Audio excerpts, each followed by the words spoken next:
Kinatatakutan ng marami ang landslides lalo kapag maulan at bumabaha. Pero paano nga ba malalaman kung ang inyong lugar ay landslide prone? Alamin sa pagsaksi ni Jamie Santos. Ngayong panahon ng bagyo at madalas na may malakas na ulan, isa ang bayan ng San Mateo, Rizal sa binabantayang landslide-prone area sa probinsya ng Rizal. May mga kabahayan kasing nakatirik sa kung saan maaring gumuho ang lupa. Lalo ng Barbaro 1, Barbaro 2 at saka yung other na mga riverside.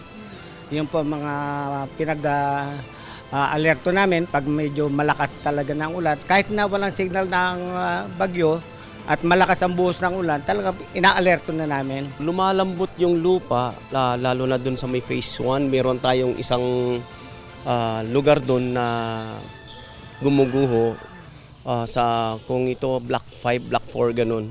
And then dito naman sa phase 2C. Lagi rin daw nilang binabantayan ang malaking bato sa tabi ng subdivision. Paliwanag ng Mines and Geosciences Bureau, landslide prone na maituturing ang maraming lugar sa Pilipinas dahil sa geologic setting ng bansa. Sa lahat ng mga isla ng Pilipinas, marami tayong mga bulubundukin. No? So sa mga bulubundukin na to, ang characteristic nila, matatarik yung mga slopes nila or yung mga dalisdis kung tawagin. No? So isa sa mga checklist, no, para masabing landslide prone yung isang area. Maging sa Metro Manila, may landslide prone areas. Kanina kasama ang Mines and Geosciences Bureau, pinuntahan namin ang Barangay Pansol sa Quezon City, isa sa landslide prone area sa Metro Manila. Ang mga sako ng bato sa lugar, indikasyon na may ginagawang paraan o mitigating measure na para mapigilan ang pagguho ng lupa sa lugar. Itong mga sako-sako ng mga bato na to, para siyang mga makeshift na mitigation measures. No? Dagdag pa raw ang pagkakaroon ng sapa sa Barangay Pansol sa maaring maging sanhi ng pagguho.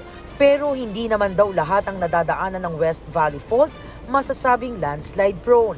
Kung yung material naman niya ay buo na bato, so okay naman siya. Pero kung basag-basag siya at buwaghag, yun yung medyo madali talagang magkaroon ng mga landslide events. No? Tapos kung yung nadadaanan naman ng area ay makapal na lupa, isa din yun. No? So tinitingnan natin, hindi lang yung slope, kundi pati yung material ng area.